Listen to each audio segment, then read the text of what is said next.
మనము గత కొద్ది కాలంగా చూస్తూ ఉన్నాము. చంద్రబాబు నాయుడు గారు ఎప్పుడు రిస్క్లో పడినా కూడా షర్మిల గారు వెంటనే ఎంటర్ అయిపోతారు.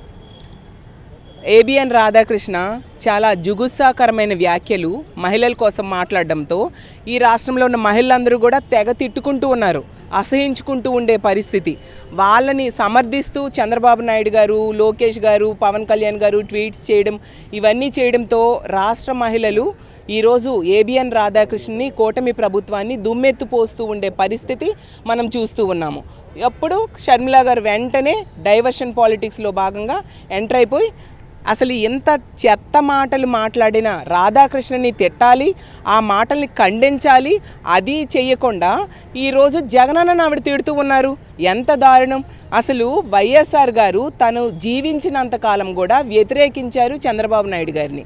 అలాగే వైఎస్ఆర్ గారు ఆగర్భ శత్రువుగా చంద్రబాబు నాయుడు గారు ఆ రోజుల్లో ఉన్నారు.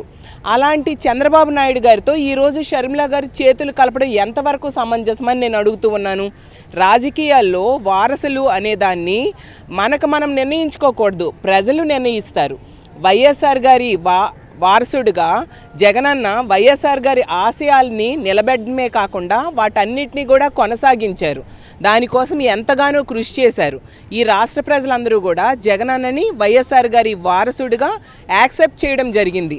అందువల్లనే అంత భారీ మెజారిటీతో 2019లో ముఖ్యమంత్రిగా జగనన్నని కూర్చోబెట్టడం జరిగింది.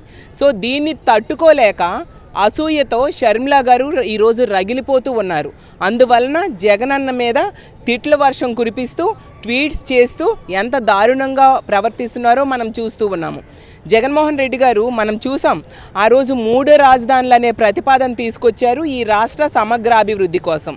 అది కాదన్నారు కాబట్టి ఇప్పుడు ప్లాన్ బిలో భాగంగా మావిగన్ ఒక ప్రతిపాదనని తీసుకొచ్చారు. మచిలీపట్నం, విజయవాడ, గుంటూరు కలిపి ఒక కొత్త రాజధాని ఏర్పాటు చేస్తే వీళ్ళు అమరావతిలో ఖర్చు పెట్టే 2 లక్షల కోట్లు కేవలం 10% ఖర్చు అంటే 20,000 కోట్లతోనే ఒక బ్రహ్మాండమైన రాజధాని ఏర్పడుతుందని ఎంతో మంచి ఉద్దేశంతో జగనన్న చెప్తే ఈ రాష్ట్ర ప్రజలందరూ కూడా ఆ ప్రతిపాదన గురించి చర్చించుకుంటూ ఉన్నారు. చంద్రబాబు నాయుడు గారి అవినీతి కూడా రాష్ట్ర ప్రజలకు అర్థమైంది. అమరావతి ద్వారా ఎంతగా దోచుకోవడానికి చంద్రబాబు నాయుడు గారు ప్రయత్నిస్తున్నారు అనే విషయం కూడా ఈ రాష్ట్ర ప్రజలకి స్పష్టంగా అర్థమైంది. దాంతో అతను ఈరోజు తనతో చేతులు కలిపిన షర్మిల గారిని మళ్ళీ ఎంటర్ చేయడం జరిగింది. అసలు ఈ మావిగన్ లాంటి ఒక గొప్ప ప్రతిపాదన తీసుకొచ్చిన జగనన్నని మెచ్చుకోవాల్సింది పోయి ఈ విధంగా తిట్టడం ఎంతవరకు సమంజసమని షర్మిల గారిని అడుగుతున్నాను.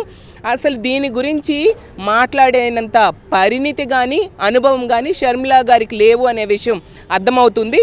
ఎందుకంటే 2 లక్షల కోట్ల అవినీతి అమరావతి రాజధానిలో మనకు కనిపిస్తూ ఉంటే ఆ రాజధాని అనేది షర్మిల గారికి ఈరోజు ముద్దుగా ఉంది అంటే ఇంకా ఏం మాట్లాడాలో అర్థం కాని పరిస్థితి. ఈరోజు షర్మిల గారు జగనన్న శత్రువులతో చేతులు కలిపారు.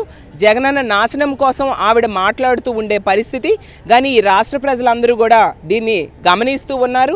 ఖచ్చితంగా తగిన సమయంలో బుద్ధి చెప్పడానికి సిద్ధంగా ఉన్నారని తెలియజేస్తూ, ఎప్పటికైనా మీ సొంత అన్న ఈ రాష్ట్ర ప్రజల సంక్షేమం కోసం ముఖ్యమంత్రిగా ఎంతగానో కృషి చేసిన వ్యక్తి, ఈరోజు కూడా రాష్ట్ర ప్రజల కోసం ఎంతగానో కష్టపడుతున్న జగన్మోహన్ రెడ్డి గారికి చేతనైతే సహాయంగా నిల్చోండి, కానీ ఇలాంటి తప్పుడు మాటలు మాట్లాడి కించపరచొద్దని షర్మిల గారికి హితవు పలుకుతూ సెలవు తీసుకుంటున్నాను.